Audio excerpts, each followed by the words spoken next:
इफिसियों के नाम पौलुस प्रेरित की पत्री, अध्याय 5।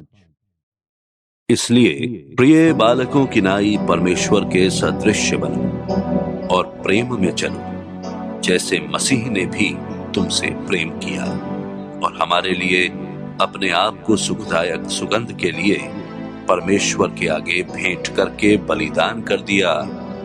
जैसा पवित्र लोगों के योग्य है, वैसा तुम में व्यभिचार और किसी प्रकार अशुद्ध काम या लोभ की चर्चा तक ना हो, और ना निर्लज्जता, ना मूर्खता की बातचीत की, न ठट्ठे की, क्योंकि ये बातें सोती नहीं, वरन धन्यवाद ही सुना जाए। क्योंकि तुम ये जानते हो कि किसी व्यभिचारी या अशुद्ध जन या लोभी मनुष्य की, जो मूरत पूजने वाले के बराबर है, मसीही और परमेश्वर के राज्य में मीरास नहीं।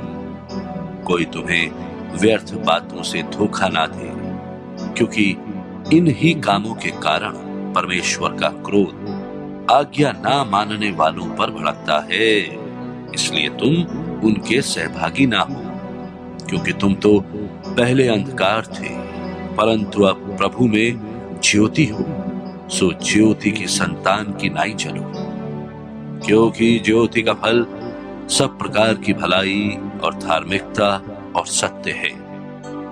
और ये परखो कि प्रभु को क्या भाता है, और अंधकार के निष्फल कामों में सहभागी ना हो, वरन उन पर उलाहना दो, क्योंकि उनके गुप्त कामों की चर्चा भी लाज की बात है। पर जितने कामों पर उलाहना दिया जाता है, वे सब ज्योति से प्रकट होते हैं, क्योंकि जो सब कुछ को प्रकट करता है वो ज्योति है। इस कारण वो कहता है, हे सोने वाले, जाग और मुर्दों में से जी उठ, तो मसीह की ज्योति तुझ पर चमकेगी। इसलिए ध्यान से देखो कि कैसी चाल चलते हो। निर्बुद्धियों की नाई नहीं, पर बुद्धिमानों की नाई चलो, और अवसर को बहुमोल समझो, क्योंकि दिन बुरे हैं। इस कारण निर्बुद्धि ना हो, पर ध्यान से समझो कि प्रभु की इच्छा क्या है, और दाख रस से मतवाले ना बनो, क्योंकि इससे लुचपन होता है। पर आत्मा से परिपूर्ण होते जाओ, और आपस में भजन और स्तुति गान और आत्मिक गीत गाया करो, और अपने अपने मन में प्रभु के सामने गाते और कीर्तन करते रहो। और सदा सब बातों के लिए हमारे प्रभु यीशु मसीह के नाम से परमेश्वर पिता का धन्यवाद करते रहो।